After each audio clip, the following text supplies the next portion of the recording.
지금 국내에서 제일 적극적이고 제일 진도도 많이 나가고 가시성도 높고 저는 이라고 보고 있고요. 얘기하면 현대차에서 싫어할 것 같은데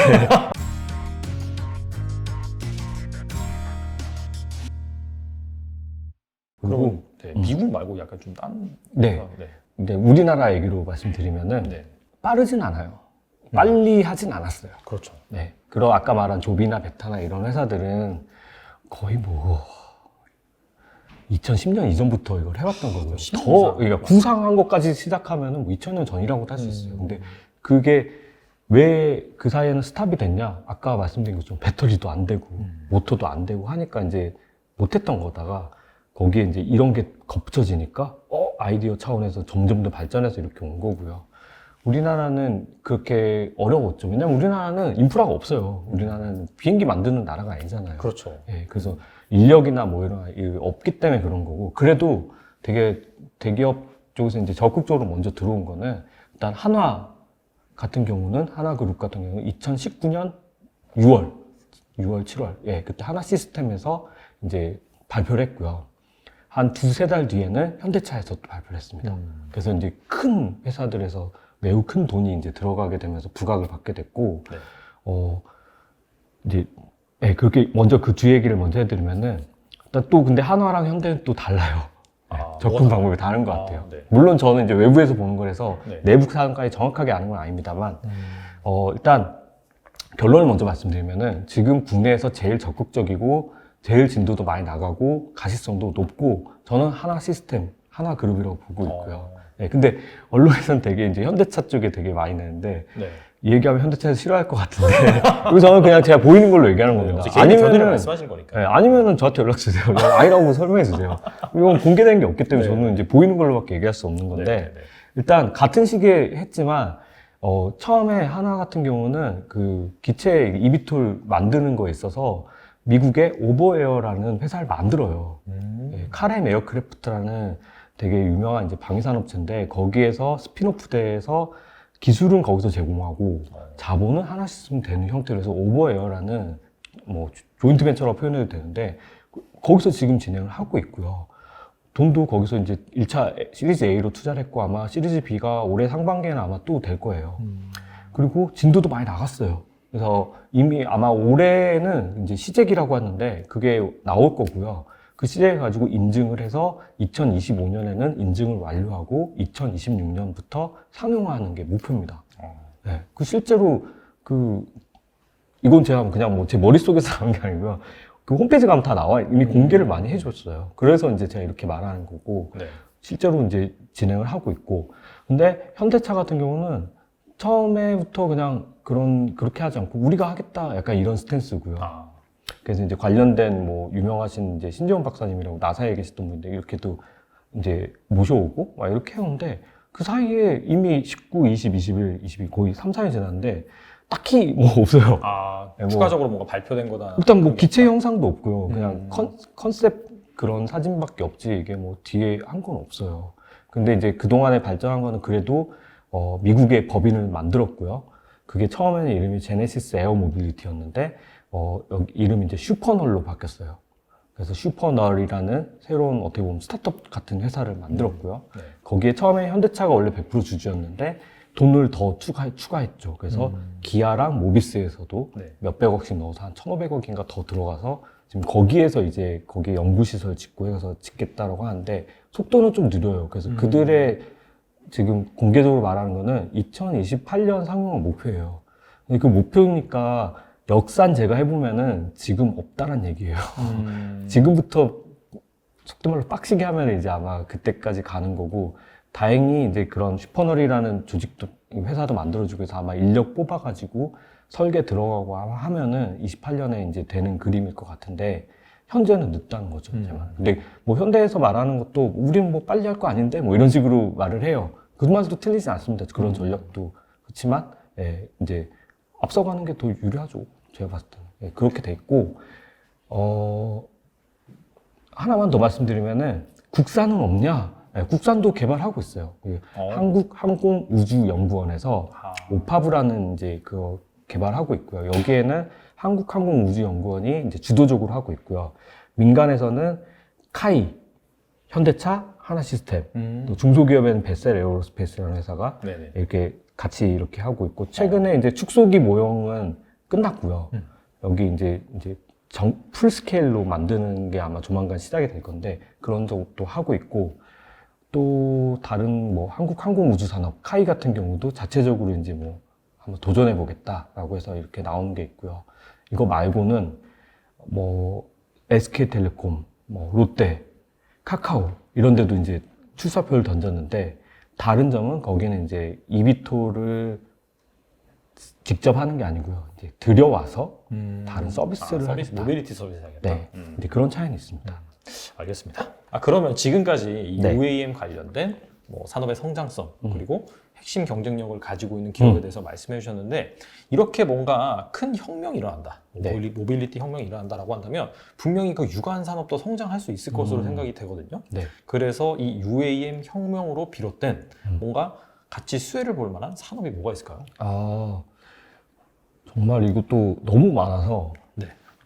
제가 또 이제 뭐 이거를 상상하면은 너무 많은데, 가장 핵심이 되는 거. 네, 핵심. 중심으로, 네. 네, 일단은 파급 효과는 정말 클 겁니다. 약간 처음에 말씀드린 뭐 이제 뭐 그런 주거 환경 이런 거 따지면 건설 산업도 마찬가지고, 또 이게 이런 시장이 열리면은 뭐 보험 이런 쪽에도 새로운 시장이 엄청 큰 시장이 열릴 거고, 관광도 무시 못 하고요. 관광의 형태가 아마 크게 달라질 거고, 관련해서 또 여러 효과가 있을 거고, 또 하나를 더 말씀드리면은 통신 쪽. 통신. 통신도 네네. 더 필요합니다. 네. 지금 우리가 쓰고 있는 상용 통신으로는 어려워요. 더 필요해요. 네. 왜냐면은 지금 우리가 쓰는 상용 통신 뭐 4G, 5G, 앞으로 이제 6G 뭐 이렇게 갈 텐데, 이걸 우리가 말하는 이제 지상 통신망으로는 한계가 있습니다. 이게 되는 데는 커버가 되는데, 네. 올라가면은 커버가 되는 게 이제 좀 약간 어떻게 보면은 안 되는 구간이 생기는 약간 좀 거죠. 안 터진다든지 음영 네. 지역이 생기는 거예요. 네네네. 통신에. 근데 이게 그냥 온리 사람이 그냥 하면서 뭐 무전기로 얘기하고 하면은 지금처럼 뭐 주파수 해가지고 하면 돼요. 근데 궁극적으로 우리가 이제 자동 비행이 더 되고 자율 비행까지 가려면은 결국은 엄청나게 많은 데이터가 끊기지 않고 탁 돼야지 안전하게 되는 거죠. 우리가 그걸 더 믿게 되고 타게 되는 거지. 뭐 가다가 갑자기 뭐 통신이 안 돼 버리면은 그냥 바로 위험한 건데. 그러네요. 예, 진짜. 근데 그거 어떻게 할 거냐. 예, 그래서 지금 뭐 그 저궤도 위성 통신을 하겠다는 겁니다. 그게 있으면은 이제 그동안에 우리가 못 썼던 그런 걸 할 수 있게 되는데, 근데 이제 이게 처음에 약간 마케팅용이라고 저는 생각하는데, 대부분 처음에 그냥 직관적으로 그런 뭐 지금 하는 데가 스페이스X, 스타링크, 원앱 뭐 이렇게 뭐 아마존도 한다 그러고 다 네. 지금 하는데, 실제로 지금 띄운 거는 스페이스X와 원앱 두 개거든요. 근데 처음에는 당연히 이제 이것도 되게 복잡한데 위성도 더 발전해야 되고 뭐 여러 가지가 있어요. 근데 일단은 처음에는 뭐 이제 그들이 말하는 거는 지금까지 21세기에도 인터넷을 못 쓰는 데가 많다. 뭐 인구 뭐 절반 이상이 못 쓰고 있고 뭐 이제 그런 거를 하기 위해 필요하다라고 하는데, 저는 그거 사실 안 믿습니다. 그 돈이 안 돼요. 지금까지 인터넷 못 쓰면은 앞으로도 못 써요, 솔직히 말하면. 이게 뭐 싸지도 않거든요. 엄청 비싸거든요. 그렇겠네요, 근데 진짜. 지금도, 물론 이제 어느 일정 부분은 되겠지만, 그거 하려고 하는 건 절대 아니고요. 정말 이제 이게 필요한 이유는 그 중에 하나가 UAM인데, 자율주행차도 아마 마찬가지예요.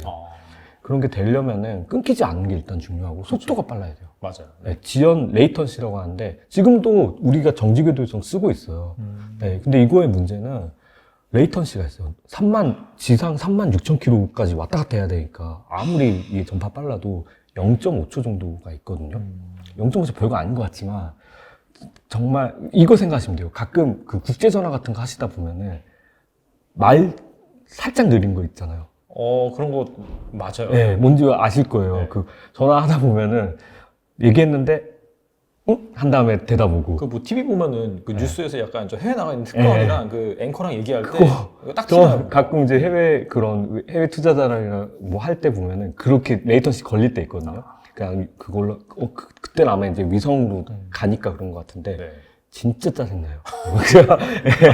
근데 이거 뭐 음성 통화야. 좀 짜증나는 거 참으면 되는데, 이게 만약에 그런 뭔가 중요한 걸 결정하는 데이터 왔다 갔다 하는데 그런 0.5초의 레이턴시면은 매우 위험할 수 있습니다. 예를 들면 바로 앞에 장애물이 있어. 네. 빨리 피해야 돼. 네. 그러면은 뭐 갔다 오는데 0.5초 사이에 이미 박아버리고. 맞아요. 네. 네. 그러면 되게 위험하거든요. 그러니까 안 돼요. 그래서 필요한 게 저궤도 통신선입니다. 네. 그게 되면은 그 레이턴시가 확 줄거든요. 왜냐면 저궤도니까 지상에서 뭐 그 500km, 네. 많아야 700km 그 사이거든요. 그러니까 거의 없어요. 그러니까 레이턴시도 되고 속도도 빠르고 그리고 하늘도 되고 그게 되는 건데 문제는 일단 돈이 많이 들고 이용 요금도 매우 비싸. 그렇기 때문에 아무나 못 써. 이렇게 돼서 이게 결국은 쓸 수 있는 데는 이런 항공용이나 이런 데는 충분히 씁니다. 그렇게 해도 가격 전가가 되고 만약에 그걸 함으로 조종사만 빠져도 오히려 이득이에요. 그러겠네요. 네. 그래서 이제 그런 게 이렇게 받쳐줘야 될 거고요. 이건 뭐 당장은 아니겠지만 이것도 아까 말한 그런 자율운항으로 가는 길에 있어서 어떻게 보면은 제일 허들입니다. 이게 돼야지 우리가 말하는 뭐 자율주행도 마찬가지일 거고요. 네. 그런 게 일단은 여기엔 또 각가지 또 파생되는 것들도 많아요. 안테나 문제도 있고 여러 가지가 있는데 많을 거라는 점. 그리고 지금 당장 필요한 거는 그런 우주 인터넷 쉽게 말하면 그런 게 있어야지 되는데 뭐 아마 초기에는 이미 그 로드맵을 봐도 일단 뭐 당장 뭐 예를 들어 2030년까지는 걱정 안 하셔도 돼요. 안 쓸 거거든요. 그때까지 안 아직 그 단계는 아니에요. 예, 자율주행이 되니까. 그때까지도 우주 인터넷이 다 깔리지도 않을 거고 지금 뭐 당장 전쟁 나가지고 지금 난리 났는데 쉽지 않은 거고 근데 큰 그림 그렇게 가는 거고 당장 처음에는 기존에 하는 것처럼 할 거예요. 우리가 말하는 이제 예를 들면 기존 통신망이 되는 데서는 일단 그걸로 어차피 사람이 탈 거니까 사람이 이렇게 하고 관제 통신 이런 거는 기존 하듯이 주파수로 일단은 그렇게 가고 점점점 발전함에 있어서 그런 사람의 비중을 떨어뜨리는 거에 핵심은 이런 우주 인터넷이 필요하다는 겁니다. 네, 알겠습니다. 어떻게 보면은 그 테슬라가 좀 큰 그림을 보고 지금 이렇게 마음을 그거를 볼수 있겠네요. 다 계산하고 한 건지 아닌지 잘 모르겠지만 대단한 거죠. 일단 근데 그게 된 거는 또 어떻게 보면은 로켓이 있었기 때문에 지금 가능한 거고요. 지금도 여실히 보여주는 게 원앱 같은 경우는 이미 한번 파산도 했었지만 로켓이 없으니까 원앱은 이제 영국이 주도로 된 회사인데 우리나라도 이제 하나 시스템이 그 투자를 해가지고 이사회 의료권을 갖게 됐는데 네. 곤란해진 거는 그 로켓을 러시아의 소유주 걸 쓰고 있었거든요. 이제 전쟁 나고 하는 바람에 지금 스탑됐어요. 러시아에서 이제 예, 찾아보시면 나오는데 영국이 빠져라. 영국 있으면 우리 이제 안 해줄 거야. 이렇게 해버리니까 네. 벙쪄버리는 거죠. 그러니까 어떻게 보면 일론 머스크는 되게 운이 좋죠. 어떻게 보면 상당히 반사이익을 봤다라고 볼 수 있겠네요. 뭐 근데 사실 뭐 좀 약간 다르긴 했어요. 워낙 좀 차이가 많이 나가지고 다르긴 했는데 오히려 이제 더 그 로켓이라는 거의 중요성이 이래서 중요하구나를 알게 된 거죠. 더 확실하게 알게 된 거죠. 알겠습니다. 네.